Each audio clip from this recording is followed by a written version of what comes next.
The widow's baby cried in the one-room cabin at the edge of Jefferson, Texas, and Helena Nash knew that her life was about to become even harder than it already was when she heard the whispers start at the general store that sweltering August morning in 1876. She'd been in town for 3 months now, having arrived on the train with nothing but a worn carpet bag, a hungry belly, and a secret she could not keep hidden much longer. The women of Jefferson had welcomed her at first with cautious smiles and offers of hand-me-down dresses, assuming she was a proper widow mourning a husband lost to fever or accident. But when little Thomas was born just 6 weeks after her arrival, the counting began. The whispers started soft as summer rain, then grew to a thunderstorm of judgment that followed her everywhere she went. Helena stood at the counter of Morrison's general store, her baby wrapped tight against her chest in a faded blue shawl, and tried to ignore the 2 women standing near the pickle barrel. Their voices carried like church bells on Sunday morning, meant to be heard by everyone in the small space. "Shameful is what it is," Mrs. Catherine Palmer said, her thin lips pressed together so tight they disappeared into her face. "Coming here with that story about being widowed when clearly she was never married at all. Look at that baby, born far too soon for her tale to be true." "I heard she came from somewhere up north," added Mrs. Elizabeth Winters, adjusting her bonnet with self-righteous purpose. "Probably ran away when her family discovered her condition. What kind of woman gets herself in such a predicament?" Helena's cheeks burned hot, but she kept her eyes on Mr. Morrison as he wrapped her meager purchases in brown paper. She'd grown used to the stares and whispers over the past 2 weeks since Thomas's birth, but they still cut deep into her heart. The truth was far more complicated than these women could imagine, but she would not give them the satisfaction of explaining herself. Her past was her own, and the shame they tried to drape over her shoulders would not bend her spine. "That will be $2.30, Mrs. Nash," Mr. Morrison said quietly, and she heard the kindness in his voice even if he did not meet her eyes. He was a good man, caught between his own sense of decency and the social pressures of a small town where gossip was currency and judgment came cheap. Helena counted out the coins carefully, knowing that her small savings was dwindling faster than snow in springtime. The sewing work she had managed to secure from a few of the less judgmental women would not be enough to see her through the winter. She needed more income, but who in Jefferson would hire a woman with a bastard child? The word made her flinch even in her own thoughts. She gathered her package and turned toward the door, holding her head high despite the weight of the stairs on her back. Thomas stirred against her chest, making the soft mewling sounds that meant he would soon wake hungry again. She needed to get home before he started crying in earnest, before these cruel women could see her struggling to comfort him with shaking hands and exhausted desperation. The August heat hit her like a physical force when she stepped out onto the wooden sidewalk. Jefferson was a thriving town on Big Cypress Bayou, a hub of riverboat trade and commerce that had grown prosperous during the years before the war and was slowly rebuilding itself in the aftermath. The streets were busy with wagons and riders, men conducting business and women shopping with their perfect reputations intact. Helena felt like a shadow moving among them, visible but unwanted. She had barely made it 3 steps when she heard the voice of Reverend Thomas Sterling calling her name. She stopped, closing her eyes briefly before turning to face him. The Reverend was a tall man in his 50s with silver threading through his dark hair and the kind of stern expression that suggested he had never experienced a moment of doubt in his entire life. "Mrs. Nash," he said, and the way he paused before her name made it clear he questioned her right to use it. "I wonder if I might have a word with you." "Of course, Reverend," Helena said, though every instinct told her to run. He gestured toward the shade of the building's overhang, away from the direct sun, but still very much in public view. "I have been meaning to speak with you about your attendance at Sunday services, or rather, your lack thereof." "I have been recovering from childbirth," Helena said carefully, "and the baby is still so small." "Yes, the baby." Reverend Sterling's eyes flickered to the bundle against her chest. "Mrs. Nash, I must be direct with you. There are concerns in the community about your presence here. Questions about your past and your circumstances. As a man of God, it is my duty to shepherd my flock, and that includes addressing situations that might lead others into temptation or moral confusion." Helena felt her jaw tighten. "I have done nothing to harm anyone in this town, Reverend. I keep to myself, and work honestly for what little I earn. The issue is not your current behavior, but the example you set," he continued, his voice taking on the rhythmic quality of a prepared sermon. "Young women might see you and think that the consequences of sin are manageable, that a woman can simply move to a new town and start fresh without proper repentance and submission to moral authority. The Bible is quite clear about fornication and the bearing of illegitimate children." The words hit her like stones, each one carefully chosen to wound. Helena felt tears prick at her eyes, but she refused to let them fall.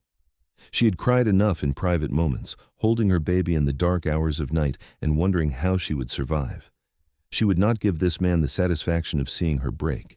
"I understand your concern, Reverend," she said, her voice steady despite the trembling in her hands. "But I will not apologize for my son's existence.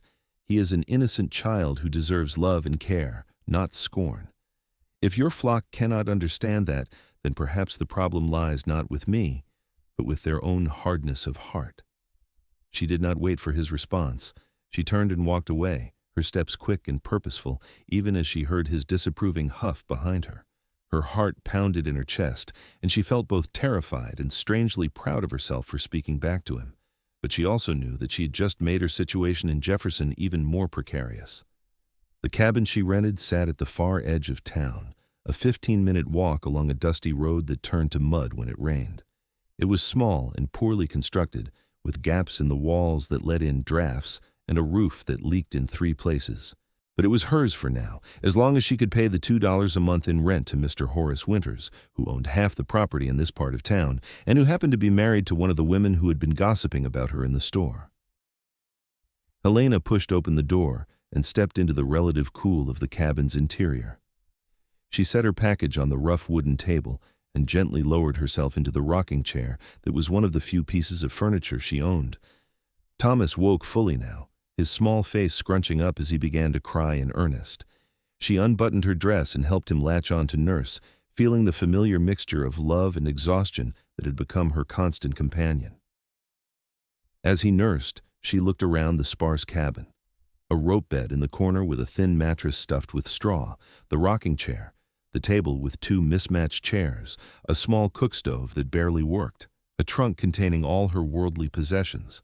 This was her kingdom, her refuge, and it felt like it might slip through her fingers at any moment. The truth was that she had been married. His name was Robert, and he had been a gambler and a charmer who swept her off her feet in St. Louis with promises of adventure and a life filled with excitement. They had married in a small ceremony with a justice of the peace, and for 3 months she had believed herself the happiest woman alive. Then she discovered she was with child, and everything changed. Robert had grown distant and irritable. He stayed out late gambling, coming home drunk and angry when he lost, which was often. When Helena was 4 months pregnant, he left one morning for what he said would be a big game that would win them enough money to live comfortably for years. He never came back. She waited for 2 weeks before going to the authorities, only to discover that Robert had accumulated massive debts all over the city and that several dangerous men were looking for him. The constable told her, not unkindly, that her husband had most likely fled west or south to escape his creditors, and that she should not expect to see him again. But the worst discovery came when she tried to prove her marriage to claim some form of legal protection. The justice of the peace who had performed the ceremony had been arrested for fraud weeks after her wedding. He had not been legally authorized to perform marriages at all. In the eyes of the law, her marriage to Robert had never existed. She was not a widow. She was simply an unwed mother. With no money and a growing belly, Helena had made the desperate decision to leave St. Louis before anyone in her boarding house discovered her condition. She had sold everything she could and bought a train ticket south, choosing Jefferson because she had heard it was a prosperous town where a widow might find work and refuge. She had hoped the small lie about being a proper widow would be enough to give her a fresh start. But lies had a way of unraveling, and now she sat in a leaking cabin with a baby and no prospects, waiting for the other shoe to drop. Thomas finished nursing and fell back asleep against her chest, his small mouth working in his dreams. Helena held him close and let herself rock slowly in the chair, trying to find some measure of peace in the quiet afternoon.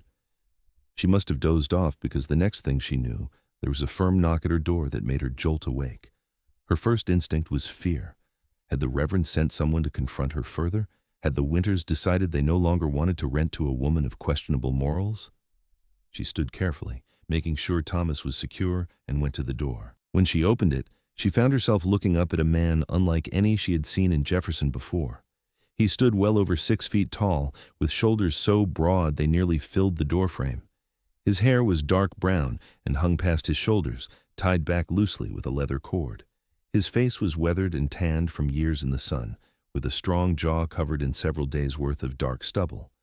But it was his eyes that caught her attention most, a striking blue-gray that seemed to take in everything at once. He wore buckskin trousers and a simple homespun shirt that strained across a chest and arms corded with muscle. At his hip hung a hunting knife in a worn leather sheath, and he carried a large pack over one shoulder. This was clearly a mountain man, one of those solitary figures who lived in the wilderness and came to town only for supplies and trade. Helena had seen a few such men from a distance in Jefferson, but none had ever come to her door. "Mrs. Nash?" His voice was deep and rough, like gravel rolling down a mountainside. "Yes," she said, her own voice barely above a whisper. "Can I help you?" "Name's Wade Harrison," he said. "I heard in town that you do sewing and mending work. I need a shirt repaired and some new trousers made if you are taking commissions." Helena blinked in surprise. This was the last thing she had expected. "I do take such work, yes. Would you like to come in so I can take measurements?" Wade Harrison hesitated, glancing past her into the small cabin. "I do not want to intrude on you and your little one. If you have a measuring tape, we could do this out here." There was something considerate in his reluctance to enter her home uninvited, something that spoke of a man who understood propriety even if his appearance suggested otherwise. Helena felt a small flicker of warmth toward this stranger. "It would be easier inside, and I need to see the shirt that requires repair," she said. "Please, come in. You are not intruding." He ducked his head to fit through the doorway and stepped into the cabin, somehow making the already small space feel even smaller with his presence. Helena gestured to one of the chairs at the table, and he set down his pack carefully before removing a worn shirt from it. The garment was well made but had a long tear along one seam and several places where the fabric had worn thin. "This needs the tear mended and reinforcement in these spots," he said, pointing to the problem areas. "As for new trousers, I need sturdy fabric that will hold up in rough country. I am willing to pay fair prices for good work." Helena examined the shirt carefully, already calculating what supplies she would need and how long the work would take. "I can do this. The repairs will be $1, and new trousers will be $3 for labor, plus the cost of fabric, which I will need to purchase from the general store unless you have your own." "I will buy the fabric and bring it to you tomorrow," Wade said, "and I will pay half up front if that suits you." The offer was more than generous. Most of her customers paid only upon completion of work, and some dragged their feet even then. Helena nodded gratefully. "That suits me very well, Mr. Harrison. Thank you." He counted out $2 and placed them on the table, then stood to leave. But he paused at the door, turning back to look at her with those penetrating eyes. "I heard some talk in town today. Harsh talk about you and your situation. I want you to know that such talk does not sit right with me. A woman with a baby deserves help, not scorn." Helena felt her throat tighten with unexpected emotion. "Thank you," she managed to say. "That is kind of you to say." Wade Harrison nodded once, then left, closing the door gently behind him. Helena stood holding his torn shirt and the $2, feeling as though something important had just happened, though she could not quite name what it was. Over the next week, Wade Harrison became a regular presence in Helena's life in a way that surprised them both. He brought the fabric for his trousers the next day as promised, and then returned 2 days later to bring her a string of fresh-caught fish, saying he had more than he needed and thought she might appreciate them. 3 days after that, he appeared with a bundle of wood for her stove, noting that the pile behind her cabin looked dangerously low. Each time he came, he stayed a little longer. They talked while she worked on his clothes, conversations that started with simple pleasantries and gradually deepened into something more substantial. Helena learned that Wade had been living in the wilderness for nearly 8 years, trapping and hunting and trading furs in various towns along the eastern edge of Texas. He had grown up in Tennessee, the youngest of 6 children on a small farm, and had headed west after the war ended, looking for space and solitude that the increasingly crowded East could not provide. "Oh, I needed quiet," he told her one afternoon as she pinned the fabric for his trousers. "Too much noise in my head from the war years, too many memories of things I wanted to forget. Up in the mountains and deep in the forests, I found peace, just me and the land and the rhythm of the seasons." "Do you ever get lonely?" Helena asked, then immediately worried she had overstepped. But Wade did not seem offended. He considered the question seriously, his eyes distant. "Sometimes, but I found that loneliness in solitude is different from loneliness in a crowd. Out there, I am lonely but at peace. In town, surrounded by people, I used to feel lonely and restless both. Though I admit," he added, his eyes returning to her face, "that has been changing lately." Helena felt her cheeks warm and focused intently on her pinning. She was acutely aware of his presence in her small cabin, of the way his large frame seemed to radiate strength and warmth. She had not felt attracted to a man since Robert, had thought that part of her heart was sealed shut after his betrayal. But there was something about Wade Harrison that made her feel things she had thought were dead and buried. "Why did you come to Jefferson?" Wade asked her one day, his voice gentle but curious. "You do not seem like you belong here." Helena's hands stilled on the fabric she was sewing. She had known this question would come eventually, but she still did not know how to answer it. The truth felt too heavy, too shameful. But she also sensed that Wade Harrison would not judge her the way the townspeople did. "I was running away," she said finally, her voice quiet, "from a situation that had become impossible. I thought I could start fresh here, but it seems the past has a way of following you no matter how far you travel." "The baby's father?" Wade asked carefully. "Gone," Helena said, and heard the bitterness in her own voice. "He left before Thomas was born, before he even knew I was carrying a child. I suppose I should be grateful that I learned his true character when I did, but it is hard to feel grateful when you are alone and struggling." She waited for the inevitable questions, for the judgment that would surely follow. But Wade simply nodded slowly, as if processing this information without rushing to conclusions. "A man who would abandon his responsibilities is no man at all," he said finally. "You and your boy deserve better than that." The simple statement, delivered without pity or condemnation, made Helena's eyes fill with tears. She blinked them back quickly, but not before Wade noticed. He stood from his chair and moved closer, then stopped, as if unsure whether his proximity would be welcome. "I am sorry," he said. "I did not mean to upset you." "You did not," Helena assured him, wiping at her eyes with the back of her hand. "It is just that kindness is harder to bear than cruelty sometimes. Cruelty I have learned to deflect, but kindness breaks through my defenses." Wade was quiet for a moment, then he knelt down beside her chair so that his eyes were level with hers. The movement brought him close enough that she could see the flecks of silver in his blue-gray eyes, could smell the scent of pine and leather and wood smoke that clung to him. "You should not have to have defenses," he said softly, "not against people who should be helping you." "But I do," Helena whispered. "The whole town whispers about me. They call my son a bastard child. The Reverend told me I'm a bad example for young women. The man who owns this cabin will probably evict me soon. I do not know how much longer I can survive here." The words tumbled out before she could stop them, all the fear and desperation she had been holding inside spilling over. Wade's expression hardened, not with anger at her, but at the situation she described. "What would you do if you could choose anything?" he asked. "If you had no constraints, where would you go? What kind of life would you want?" Helena laughed, but it was a sad sound. "I do not even know anymore. I used to dream of a little house with a garden, a place where Thomas could grow up safe and loved, a simple life with enough to eat and a warm fire in winter. But that seems impossible now. Women like me do not get happy endings." "Why not?" Wade challenged. "Who says you do not deserve happiness?" "Society says so, the church says so, the women at the general store say so." "Then perhaps society and the church and the gossips at the general store are wrong," Wade said firmly. "Perhaps the only opinion that matters is what you know in your own heart about who you are and what you deserve." Helena looked into his eyes and saw something there that made her breath catch. It was not pity or even just kindness. It was respect, and perhaps something deeper that neither of them was quite ready to name. "I should finish your trousers," she said, breaking the moment because it felt too intense, too dangerous to her carefully guarded heart. Wade stood slowly and returned to his chair.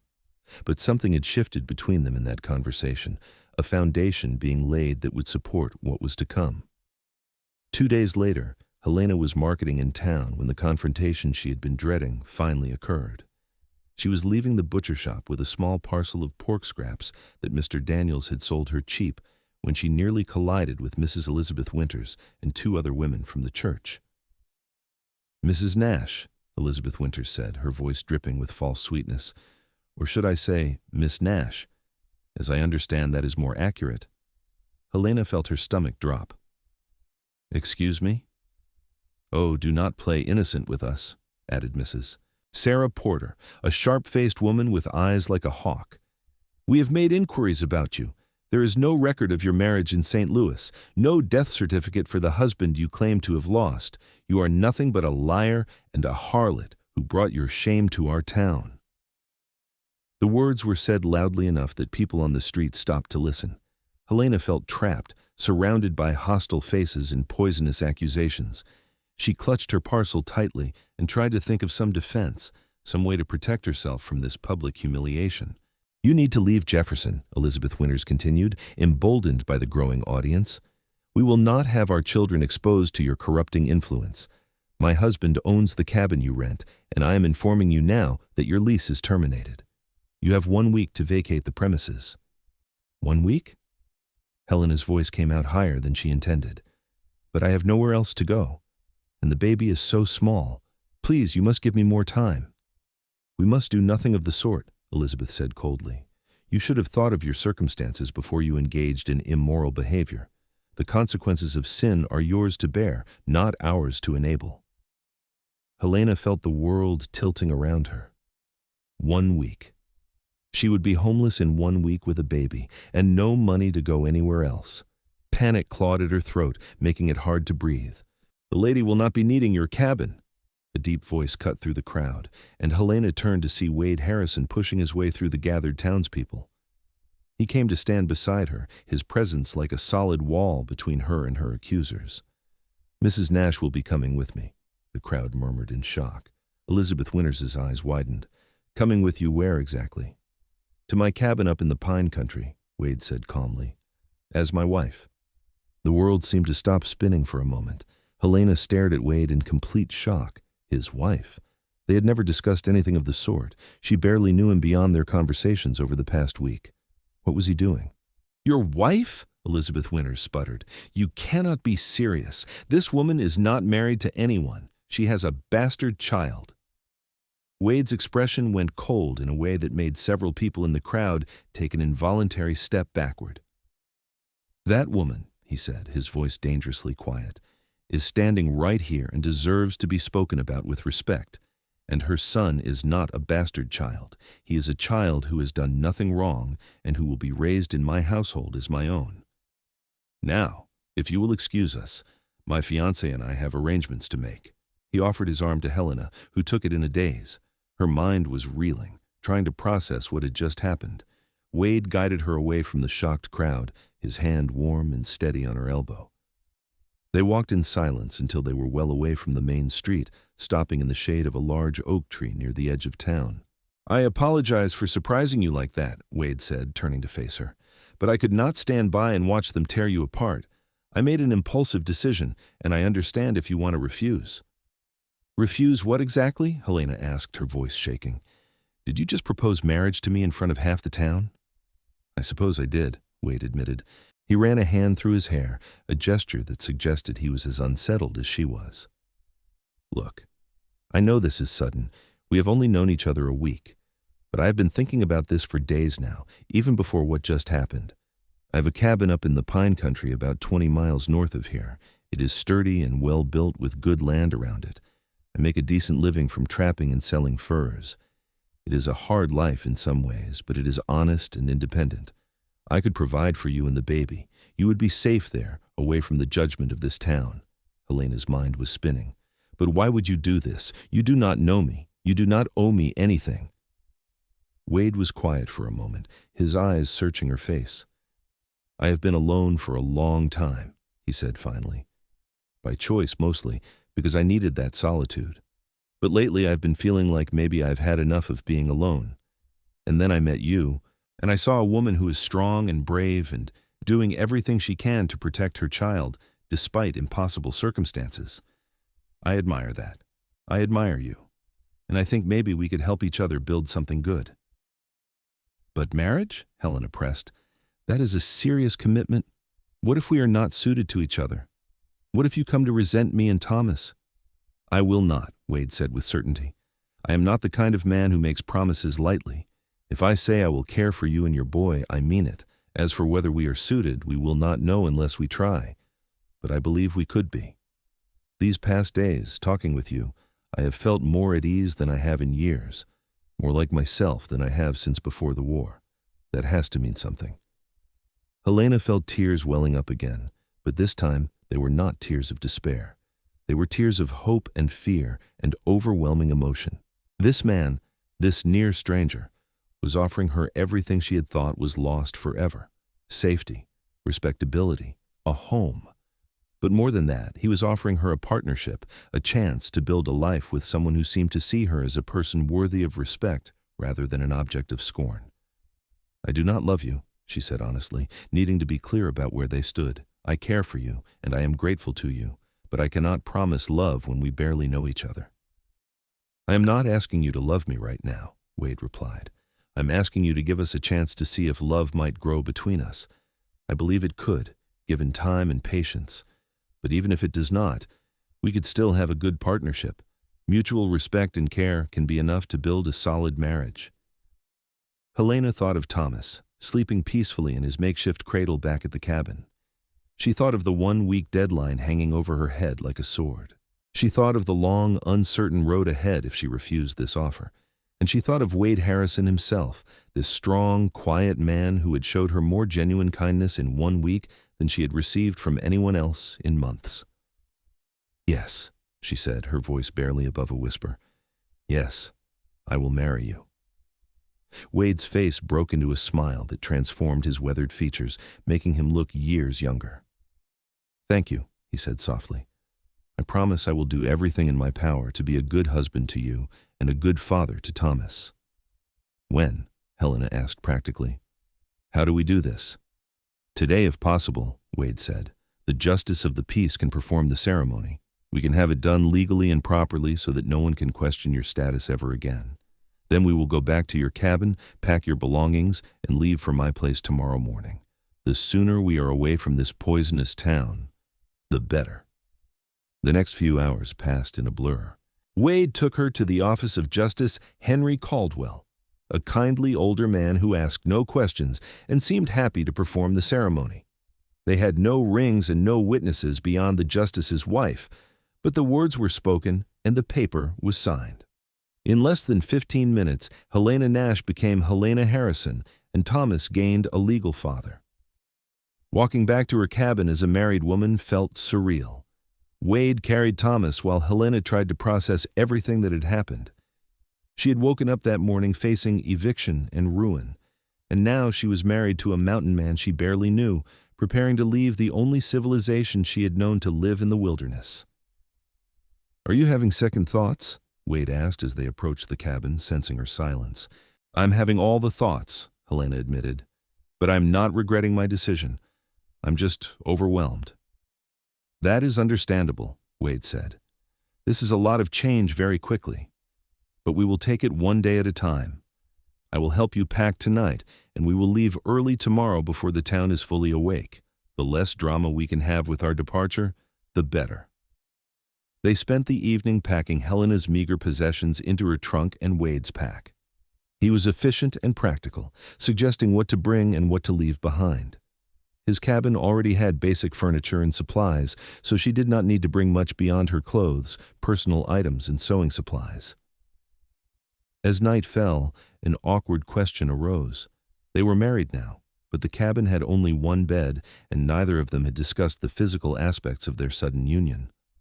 Helena felt her cheeks burn as she tried to figure out how to address this. Wade solved the problem by spreading his bedroll on the floor. You and the baby take the bed, he said simply. I have slept on harder surfaces. We will figure out more permanent arrangements when we get to my cabin." Helena felt a rush of gratitude for his consideration. "Thank you," she said softly, "for everything. I know this is not how you expected your visit to Jefferson to go." Wade smiled slightly. "Life rarely goes as expected, but sometimes the unexpected turns out to be better than anything you could have planned." They settled in for the night, Thomas between them in his makeshift cradle, two near strangers now bound together by law and hope and desperate circumstance. Helena lay awake for a long time, listening to the sounds of Wade's breathing and Thomas's soft snuffling, wondering what her new life would be like in the mountains with this mysterious, generous man. They left Jefferson as the sun rose the next morning, painting the eastern sky in shades of pink and gold. Wade had borrowed a horse and small wagon from the livery, paying the owner generously and promising to return it within the month. He loaded Helena's trunk and their supplies into the wagon bed, then helped her and Thomas up onto the bench seat. As they rolled out of town, a few early risers stopped to stare. Helena saw Elizabeth Winters standing on her front porch, her face pinched with disapproval. But Helena found that she did not care anymore. She was leaving this judgmental place behind, heading toward something new and unknown, but infinitely more hopeful. The journey north took most of the day. The road was rough and wound through increasingly wild country. The pine forests grew thicker and the settlements grew scarcer. Wade handled the wagon with easy competence, pointing out landmarks and telling her about the land they were passing through. "That creek is where I set some of my trap lines in winter," he said, gesturing to a clear stream running beside the road. "The beavers are thick there. And see that ridge? That is the boundary of what I consider my territory. No one else traps or hunts there because everyone knows it is Harrison land, even if I do not have a legal deed to it." "How did you claim it?" Helena asked, rocking Thomas gently as the wagon bounced over ruts. "By being the most stubborn and ornery son of a gun in these woods," Wade said with a slight grin. "There were a few disputes in the early years with other trappers who thought they could muscle in. I made it clear I would not be moved. After a while, people learned to respect the boundaries." Helena could well imagine Wade Harrison making such a point effectively. Despite his kindness to her, there was an undeniable strength and potential for danger in him. He was not a man to be trifled with. They stopped for lunch beside a clear pond surrounded by tall pines. Wade built a small fire and cooked salt pork and beans in a battered pot he produced from his pack. It was simple food, but it tasted wonderful after the morning's journey. Thomas woke and fussed, and Helena nursed him while Wade cleaned up their cooking gear. "How much farther?" she asked. "Another 3 hours," Wade replied. "We will arrive well before dark." As they continued northward, Helena felt both excitement and anxiety building in her chest. She was about to see the place that would be her home, meet the reality of the life she had agreed to.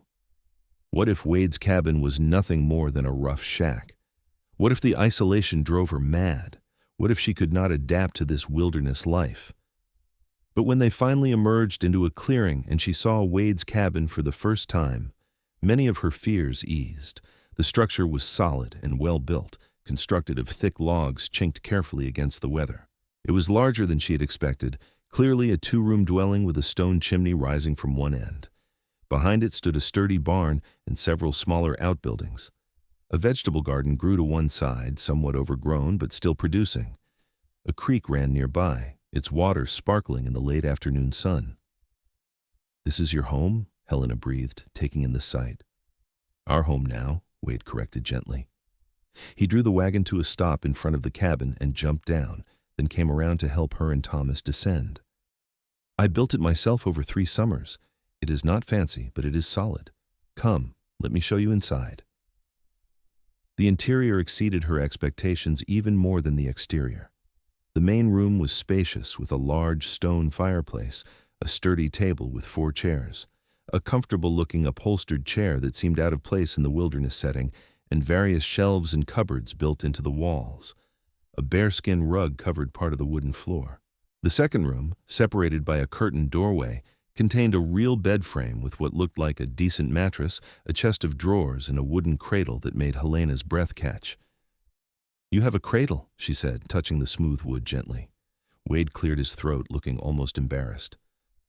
"I made that years ago. I had thoughts of having a family someday, but time passed and I stayed alone. I almost burned it last winter, but something stopped me. I suppose it was waiting for Thomas." The simple statement and the emotion behind it made Helena's eyes fill with tears yet again.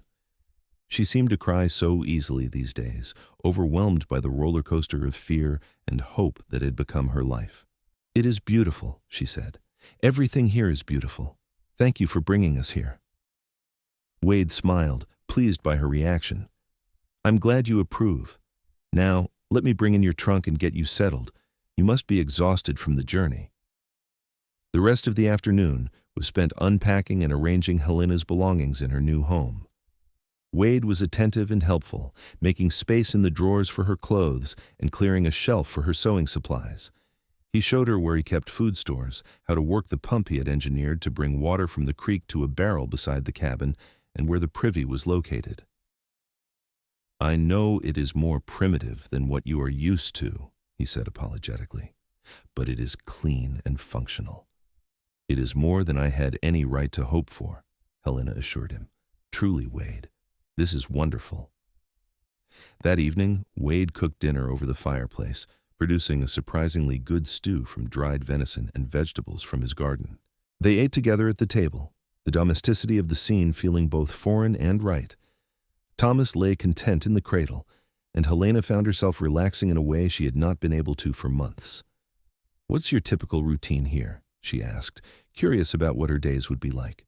"I wake early and check the trap lines or hunt depending on the season," Wade explained. "That usually takes most of the morning. Afternoons I spend on maintenance work, caring for the animals, tending the garden, preparing hides for sale. I go into Jefferson or one of the other towns about once a month to trade and buy supplies. Winter is hardest because the snow can get deep and we get snowed in sometimes for weeks at a time. But I always make sure we have plenty of wood and food stored up." "What would you like me to do?" Helena asked.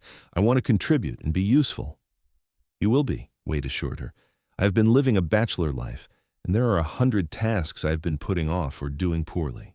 The garden needs proper care. My clothes are all worn thin because I cannot sew worth a damn. The cabin could use a woman's touch to make it more of a home, and raising Thomas will be work enough on its own. We will be partners in this. Helena, I do not expect you to serve me. I expect us to work together." His words eased something in Helena's heart. She had been worried that she would be treated as a servant or obligation, but Wade clearly saw her as an equal partner in their new life. As bedtime approached, the awkwardness from the previous night returned. Wade began to unroll his bedroll, clearly intending to sleep on the floor again. "You do not have to do that," Helena said quietly. "The bed is large enough for both of us. We are married now, and you should not have to sleep on the floor in your own home." Wade paused, studying her face. "Are you sure? I do not want you to feel pressured." "I am sure," Helena said, though her heart was beating fast. "I trust you, and this is your bed. It would be silly for you to sleep on the floor." They prepared for bed somewhat awkwardly, changing in separate rooms and settling under the blankets with careful distance between them. Thomas slept in his cradle beside the bed. The cabin was dark except for the dying glow of the fire through the open doorway. Helena lay stiffly, very aware of Wade's large presence beside her. She could feel the warmth radiating from his body despite the space between them. She had not shared a bed with anyone since Robert, and even those memories were tainted now by his betrayal. "Helena," Wade's voice came soft through the darkness. "I want you to know that I will not pressure you for anything you are not ready to give. I know this marriage was born of necessity more than desire. When and if you ever want more from me than just protection and partnership, you need only say so, but I will not push." His consideration, his respect for her autonomy, made something warm unfurl in Helena's chest. "Thank you," she whispered. "That means more than you know." "Sleep well," Wade said gently. "You are safe here." And remarkably, despite everything, Helena believed him. She closed her eyes and let herself drift off to sleep, feeling more secure than she had in a very long time. The days that followed fell into a rhythm that surprised Helena with how quickly it felt natural. She woke each morning to find Wade already up and moving around, starting the fire and putting coffee on to boil. They ate breakfast together, usually cornmeal mush or fried salt pork with bread. Then Wade would head out to check his trap lines or hunt, while Helena tended to Thomas and began working through the endless domestic tasks that came with frontier life. She washed clothes in the creek, scrubbing them on rocks and hanging them to dry on lines Wade strung between trees. She weeded the garden and harvested vegetables that had gone wild in Wade's neglect. She swept the cabin and organized the somewhat chaotic storage areas. She sewed and mended Wade's worn clothing, taking pleasure in the way his face lit up when she presented him with a shirt that fit properly and had no holes.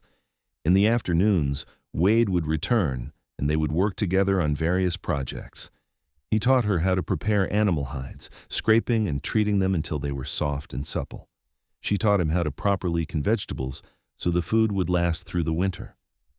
They repaired a section of the barn roof together, Helena holding the ladder steady while Wade hammered new shingles into place. Thomas thrived in the mountain air, growing chubby and content. Wade took to fatherhood with a natural ease that made Helena's heart ache in the best way. He would hold the baby in his large, scarred hands with surprising gentleness, talking to him in a low voice about the land and the animals and the sky. He carved small wooden toys for Thomas, simple shapes that the baby could grasp and mouth on. "You are good with him," Helena said one evening, as she watched Wade walking Thomas around the cabin, bouncing him gently while she prepared dinner. "He is a good baby," Wade replied. "Easy to love." "Not everyone would think so," Helena said quietly. "Most men would not accept another man's child." Wade looked at her seriously. "Thomas is your child, and you are my wife. That makes him my child too. Blood does not matter as much as love and choice. I choose to be his father, and I will love him as my own."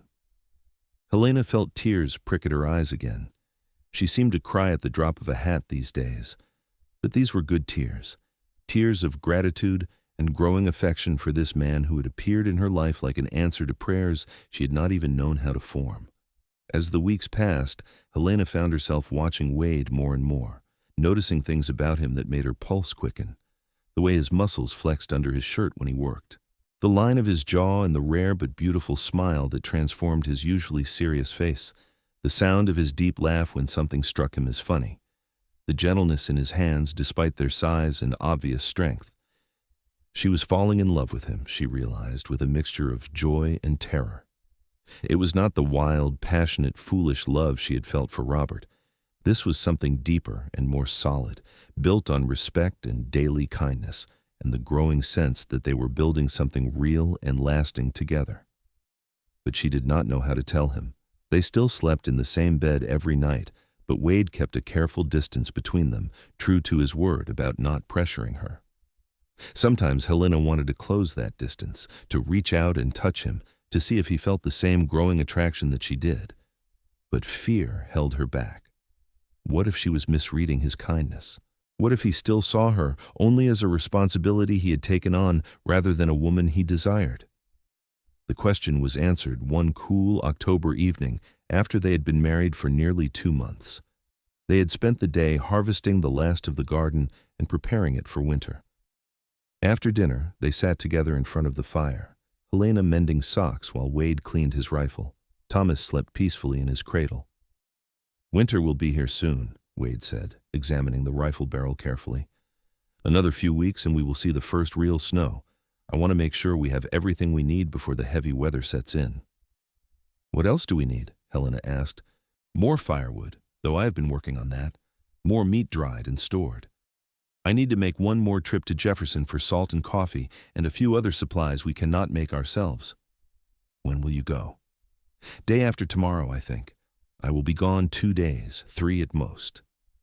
Wade set down his rifle and looked at her seriously. "Will you and Thomas be all right here alone?" "We will be fine," Helena assured him. "You have taught me how to bar the door and where the shotgun is if I need it, but I hope you will return quickly. I will miss you."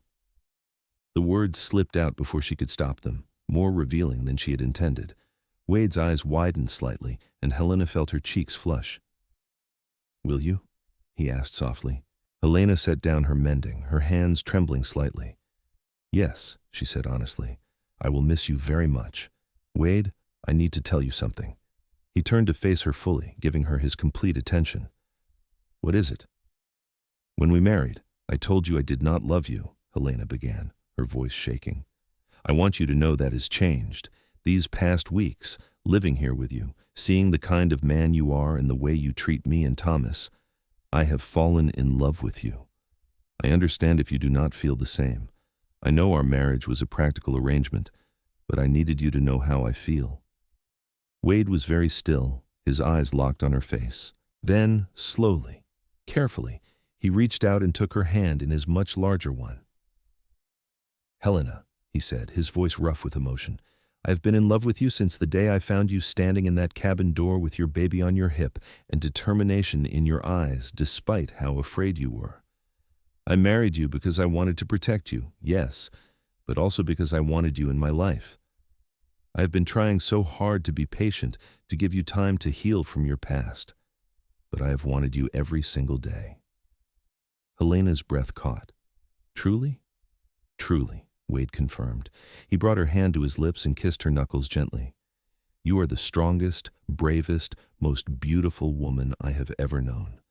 Being married to you these past weeks has been the happiest time of my life." Helena felt something break open inside her chest, a dam of emotion that she had been holding back. She moved closer to Wade, closing the distance between them on the wide bearskin rug. "Kiss me," she whispered. Wade needed no further invitation. He cupped her face gently in his hands and lowered his lips to hers. The kiss was soft at first, tentative, as if he was afraid she might change her mind. But Helena leaned into him, wrapping her arms around his neck and kissing him back with all the pent-up longing she had been feeling. The kiss deepened, becoming more passionate. Wade's arms came around her, pulling her close against his chest. Helena could feel the rapid beat of his heart, could feel the controlled strength in his embrace. When they finally broke apart, both breathing hard, Wade rested his forehead against hers. "I have wanted to do that for so long," he murmured. "Then do not stop now," Helena said, surprising herself with her boldness. They made love that night on the bearskin rug in front of the fire, taking their time to learn each other's bodies with gentleness and growing passion. Wade was careful and attentive, constantly checking to make sure she was comfortable and willing. It was nothing like Helena's experiences with Robert, which had been hurried and often selfish. This was tender and mutual, an expression of the love that had been growing between them. Afterward, they lay tangled together under a blanket, the fire crackling beside them, and Thomas still sleeping peacefully in his cradle. Helena rested her head on Wade's broad chest, listening to the steady rhythm of his heartbeat. "I love you," she said again, needing him to hear it. "I love you too," Wade replied, his arms tightening around her. "You and Thomas both. My family."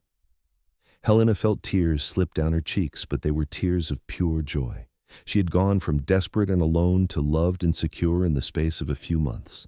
It seemed almost too good to be true, but the solid warmth of Wade beneath her and the peaceful sounds of her baby sleeping nearby confirmed that this was real.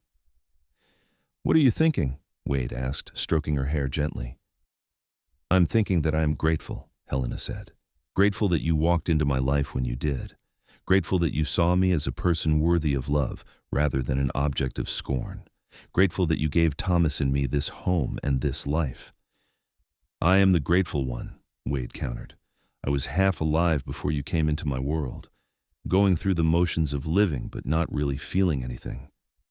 You woke me up, Helena. You reminded me what it feels like to care about someone, to have something worth protecting and fighting for." They eventually made their way to the bed, and this time there was no awkwardness or careful distance. They slept wrapped in each other's arms, warm and content and completely at peace. Wade made his trip to Jefferson 2 days later as planned, and Helena found that she did indeed miss him terribly. The cabin felt empty without his presence, and she kept catching herself listening for his footsteps or the sound of his voice. But she also found that she was not afraid.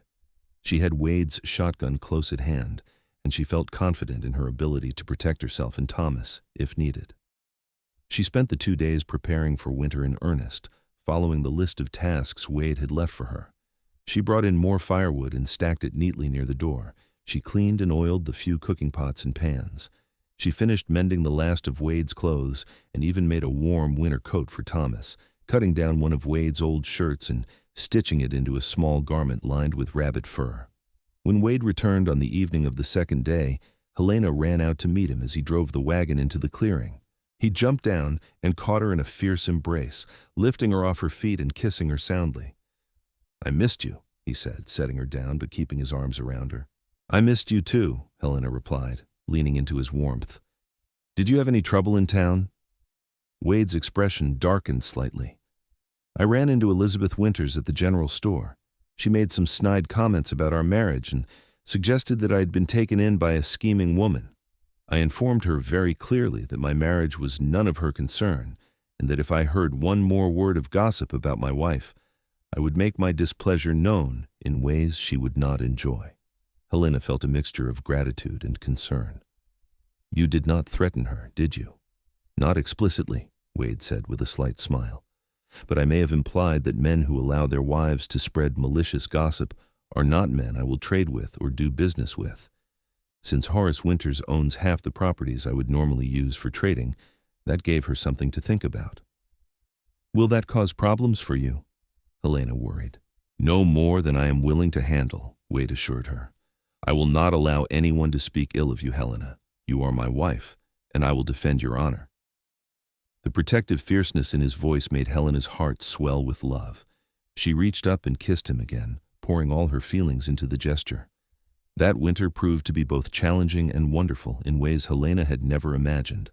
The snows came heavy and deep, sometimes trapping them in the cabin for days at a time. But rather than feeling confined, Helena found a cozy contentment in those snowbound days. She and Wade would spend long hours talking about everything and nothing, sharing stories of their pasts and dreams for their future. They played simple games with cards Wade had and read aloud from the few books he owned. They made love often, growing more comfortable and adventurous with each other. Thomas grew and thrived, learning to roll over and then to sit up.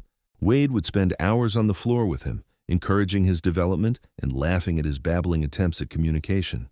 Helena would watch them together and feel her heart overflow with love and gratitude. "We should give him a brother or sister," Wade said one evening as they watched Thomas play with the wooden blocks Wade had carved. Helena looked at him in surprise. "You want more children?" "Do you not?" Wade asked. "I mean, I know Thomas is young still, and you have been through so much. But eventually, yes, I would love to have more children with you. I want a big family, Helena. I want this cabin to be filled with laughter and noise and the chaos of children growing up." Helena felt tears spring to her eyes yet again. "I would love that too," she said softly. "I want to give you children, Wade. I want to build the family you deserve." "We deserve," Wade corrected gently. "The family we both deserve." As winter gave way to spring, Helena discovered she was pregnant. The realization came one morning when she woke feeling nauseated and recognized the familiar sensation. She was both thrilled and nervous, memories of her first pregnancy tangled up with hope for this new one. She told Wade that evening as they sat on the porch watching the sunset. He had built a rocking chair for her, and she sat in it while Thomas played at her feet and Wade worked on a piece of leather harness that needed mending. "I have something to tell you," she said, her voice betraying her nervousness. Wade looked up immediately, sensing the importance of what she was about to say. "What is it?" "I'm with child," Helena said simply. "Our child." Wade's face went through a rapid series of expressions: shock, joy, concern, and then overwhelming happiness. He set down his work and came to kneel in front of her chair, taking her hands in his. "Are you sure?" he asked. "As sure as I can be," Helena replied. "I have all the signs I had with Thomas. I think I am about 2 months along, so the baby would come in late autumn." "A baby?" Wade breathed, wonder in his voice. He placed his hand gently on her belly. "Our baby." "Helena, this is wonderful news. Are you happy about it?" "Very happy," Helena assured him. "A little frightened, but mostly happy. Are you?" "I am thrilled," Wade said emphatically. "You have given me everything I ever wanted, Helena. A wife I love, a son to raise, and now another child on the way. I am the luckiest man alive." He kissed her then, soft and sweet and full of promise. Thomas, as if sensing the moment, pulled himself up on Wade's leg and made an insistent noise. Wade laughed and scooped him up, holding him between them. "You're going to be a big brother, little man," Wade told Thomas. "What do you think of that?" Thomas just babbled happily and grabbed at Wade's beard, making them both laugh. The pregnancy progressed smoothly, though Helena was more tired than she had been with Thomas. Wade hovered over her constantly, insisting she rest more and take on fewer physically demanding tasks. He hired a young man from a neighboring homestead to help with the heavy work through the summer and fall, not wanting Helena to overexert herself. "I'm not made of glass," Helena protested one day when Wade insisted she sit down while he hauled water from the creek. "I know that," Wade said patiently. "But you are carrying our child, and I want to make sure you and the baby stay healthy. Let me take care of you, Helena. It makes me happy to do so." How could she argue with that? Helena settled back into her chair and let her husband pamper her, finding that she quite enjoyed being cared for in this way. Thomas celebrated his first birthday that September with a small cake Helena baked and gifts Wade had carved. The baby was walking now, toddling around the cabin and yard with fearless enthusiasm. He clearly adored Wade, following him around whenever possible and crying when Wade left for his trap lines. "You are his whole world," Helena told Wade as they watched Thomas play. "He is mine too," Wade replied. "Both of you are." In late October, Helena's labor began early one morning. Wade had been preparing for this moment for weeks, gathering supplies and making sure everything was ready. He sent the hired man to fetch the midwife from the nearest homestead, a capable woman named Mrs. Martha Graham, who lived about 5 miles away. The labor was long and difficult, more so than Thomas's birth had been. Helena labored through the day and into the night, with Wade staying by her side the entire time, holding her hand and wiping her brow and murmuring encouragement. Mrs. Graham directed everything with calm competence, and just as the sun was beginning to rise, Helena finally delivered a healthy baby boy. "Another son," Mrs. Graham announced, placing the crying infant on Helena's chest. "A big, strong boy." Helena looked down at her newborn son, seeing Wade's features already in the shape of his face and the color of his eyes. "He looks like you," she said to Wade, who was staring at the baby with tears streaming down his face. "He is perfect," Wade said hoarsely. "You did so well, Helena. You are so strong. I am in awe of you." They named the baby William, after Wade's father, with the middle name of Robert, a name Helena chose to reclaim and redeem. Thomas was curious about his new brother, toddling over to peer at the tiny infant with wide eyes. "Okay, gentle," Wade instructed, guiding Thomas's hand to softly touch the baby's head. "This is your brother William. You need to help protect him and love him." Thomas seemed to understand on some level, patting the baby's head carefully before toddling off to play with his blocks. Wade and Helena exchanged amused glances. "He will warm up to him," Wade said confidently, and he did. Within a few weeks, Thomas had adjusted to having a brother, and Wade had adjusted to having 2 small children demanding his attention.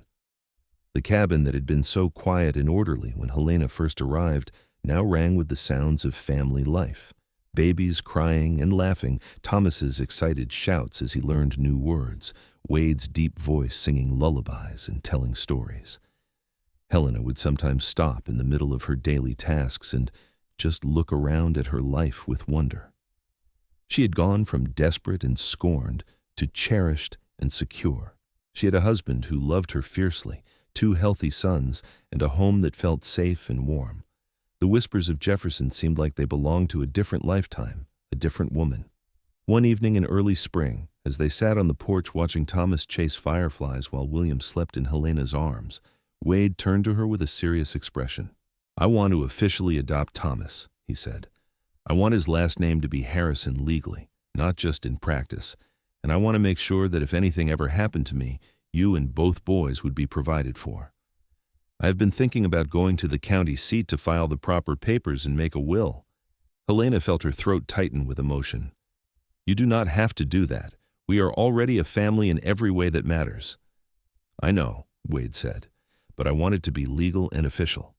I never want anyone to be able to claim that Thomas is not my son or that you are not entitled to everything I have built. Will you let me do this?" "Of course," Helena whispered. "Thank you for loving us so completely." "Loving you is the easiest thing I have ever done," Wade replied simply. They made the trip to the county seat in late spring, all 4 of them traveling together. The legal proceedings took several days, but when they were done, Thomas was officially Thomas Harrison, adopted son of Wade Harrison. Wade also filed a will, leaving everything to Helena and making clear provisions for both boys. On their way back to the cabin, they stopped in Jefferson, partly because they needed supplies, but also because Wade wanted to make a point. They walked down the main street together, Wade carrying William while Thomas held Helena's hand. They were a family, united and strong, and Wade wanted the gossips of Jefferson to see that. They encountered Elizabeth Winters outside the general store. She looked at them with surprise and something that might have been grudging respect. "Mr. and Mrs. Harrison," she said stiffly, "I see you have added to your family." "We have," Wade said pleasantly. "This is our son William, and Thomas here is growing like a weed. We are very blessed." Elizabeth Winters pressed her lips together, clearly wanting to say something cutting but unable to find the words. Helena met her gaze steadily, no longer the frightened, desperate woman who had been driven from this town. She was Helena Harrison now, beloved wife and mother, and she had nothing to be ashamed of. "Good day, Mrs. Winters," Helena said coolly, and they walked past her into the store. Inside, Mr. Morrison greeted them warmly. "Mrs. Harrison, Mr. Harrison, good to see you both. And these boys are growing so fast."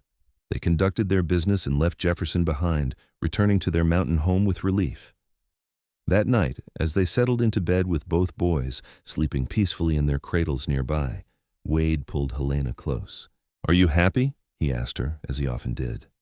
"Completely," Helena replied honestly. "I never imagined I could be this happy. You saved me, Wade, you and this life we have built together." "We saved each other," Wade corrected. "I was just existing before you came along. Now I am truly living. You gave me purpose and joy and a reason to be grateful for every single day."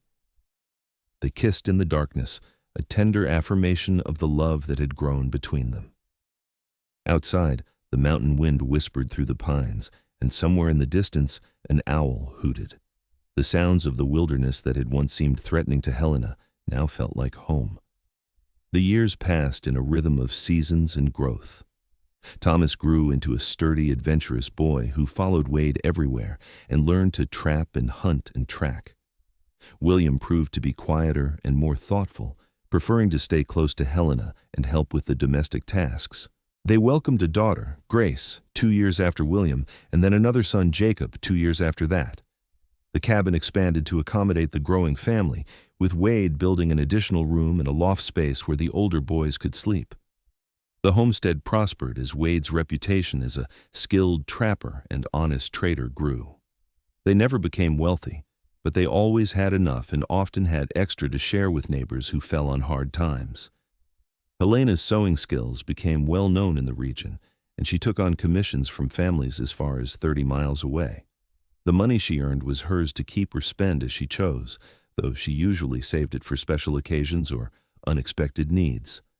She took pride in contributing to the family finances, in being a partner to Wade in every sense of the word. As Thomas grew older and began to ask questions about his origins, Helena and Wade sat him down and told him the truth in age-appropriate terms.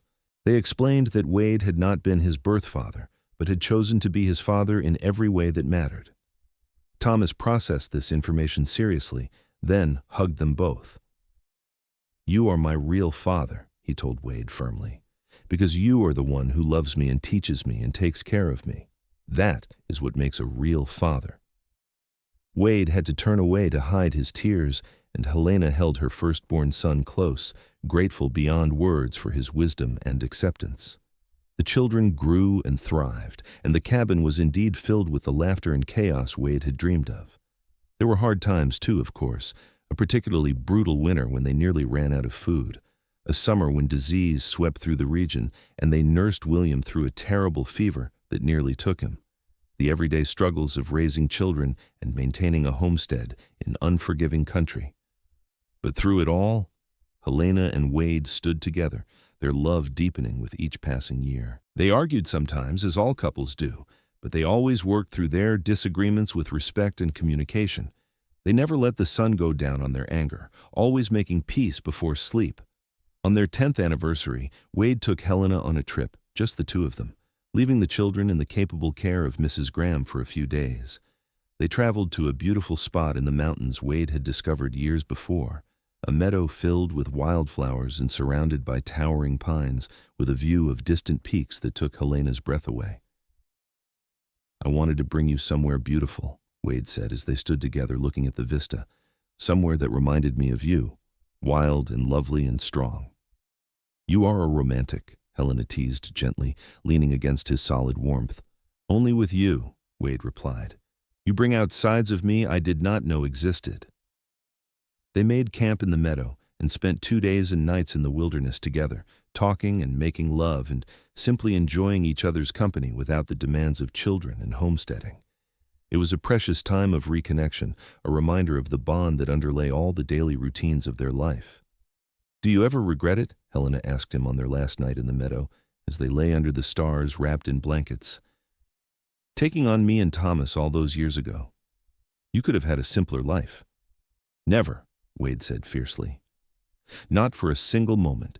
You are the best thing that ever happened to me, Helena. You and our children. I would make the same choice 1,000 times over." "I love you," Helena said, the words as true and deep as the first time she had spoken them. "I love you too," Wade replied, "always and forever." When Thomas turned 18, he announced his intention to marry a young woman named Sarah from a neighboring homestead. Wade and Helena approved, having watched the young couple's courtship with pleasure. The wedding was held in the meadow where Wade had taken Helena for their anniversary, and it was a joyous occasion with friends and neighbors traveling from miles around to celebrate. As Helena watched her firstborn son pledge his life to his new wife, she reflected on the improbable journey that had brought her to this moment. She had arrived in Jefferson as a desperate, unmarried mother facing scorn and ruin. She was leaving as a respected matriarch, surrounded by family and friends, her past redeemed and her future secure. Wade came to stand beside her, slipping his hand into hers as they always did. His hair was more gray than brown now, and there were deep lines around his eyes and mouth, but he was still the strong, steady man who had stepped into her life and changed everything. "Thank you," she whispered to him, not for the first time and certainly not for the last. "For what?" Wade asked, though he knew. "For seeing me when no one else would, for choosing me and Thomas when we had nothing to offer you, for building this life with me." "You had everything to offer me," Wade replied. "You still do. You are my heart, Helena. You always have been, and you always will be." They stood together, watching their son and new daughter-in-law dance, surrounded by the family they had built together through love and determination and faith in each other. The mountain wind whispered through the pines, carrying the scent of wildflowers and the promise of all the years still to come. William became a teacher, traveling to Jefferson to attend the new school that had been established, and eventually returning to the mountain country to teach children in the scattered homesteads. Grace married a kind young man who ran the general store in a small town 20 miles north.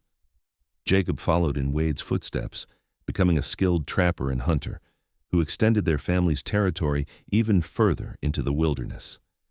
Helena and Wade grew old together in the cabin that had become so much more than just a house. It was a home filled with memories and love, where children had been raised and where grandchildren now came to visit. Wade's hair turned completely white, and his movements grew slower, but his love for Helena never wavered. Helena's face gained lines and her hands grew arthritic, but her heart remained as full as the day she had first realized she loved the mountain man who had saved her. On a spring evening, much like the one when they had first declared their love for each other, Helena and Wade sat on the porch watching the sunset. They were in their 60s now, their children grown and scattered, but always returning home for visits and holidays. Thomas lived nearby with his wife and 4 children, and he stopped by nearly every day to check on his parents and help with the heavier work. "Do you remember the day we met?" Helena asked, rocking slowly in the chair Wade had built for her so many years ago. "Every detail," Wade replied. "You were standing in that doorway looking both terrified and defiant, with Thomas wrapped against your chest. I took one look at you and knew my life was about to change." "I was so frightened," Helena admitted, "of you, of the future, of everything. But you made me feel safe." "You made me feel alive," Wade countered. "I had been half dead inside, just going through the motions. You reminded me what it meant to feel and love and hope." They sat in comfortable silence as the sun dipped below the horizon, painting the sky in shades of gold and pink and purple. The mountain evening was cool and clear, and somewhere in the forest, a thrush sang its evening song. "I would do it all again," Helena said softly. "Every hard moment, every struggle, every fear, because it led me here, to you, to this life we built together." "As would I," Wade agreed. "You are the love of my life, Helena Harrison, my partner, my best friend, the mother of my children. Everything I am and everything I have is because of you." Helena reached over and took his hand, their fingers intertwining with the ease of decades of practice. They sat together as the stars began to emerge in the darkening sky, two souls who had found each other against all odds and had built something beautiful together. The whispers of Jefferson seemed like a distant memory now, belonging to a different life and a different woman. Helena Nash, the unwed mother who had been scorned and driven out, no longer existed. In her place was Helena Harrison, beloved wife and mother and grandmother, a woman who had found redemption and love in the arms of a mountain man who had seen her worth when no one else would. And as they sat together in the twilight of their lives, surrounded by the evidence of the family they had built and the love they had nurtured, they both knew that they had found something rare and precious.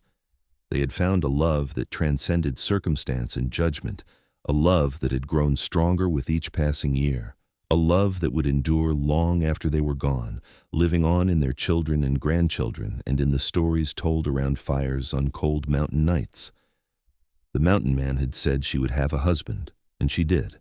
But more than that, she had found a partner, a protector, a lover, and a friend. She had found home, and in finding it, she had also found herself, strong and worthy and completely loved.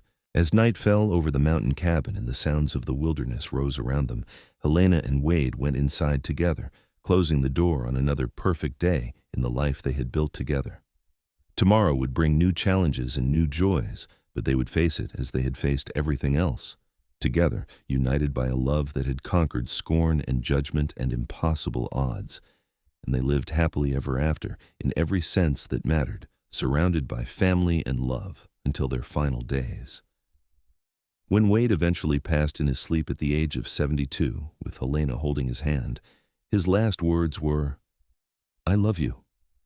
And when Helena followed him a year later, slipping away peacefully surrounded by her children and grandchildren, she went with a smile on her face, knowing that she would soon be reunited with the man who had saved her life by offering her his heart. Their grandchildren and great-grandchildren would continue to live in the mountain country, telling the story of their grandmother who had arrived in Jefferson as a desperate unmarried mother, and their grandfather, the mountain man who had defied convention to marry her and give her the life she deserved. It became a family legend, a tale of love conquering judgment, of one man's courage to stand against social pressure and choose love over propriety. The cabin still stands to this day, maintained by their descendants, a monument to the power of love and the courage to choose compassion over condemnation. And on quiet evenings, when the wind whispers through the pines just right, some say you can still feel the love that filled that home, the legacy of Helena and Wade Harrison, who proved that the whispers of small-minded people mean nothing compared to the strength of two hearts joined together in genuine love and mutual respect.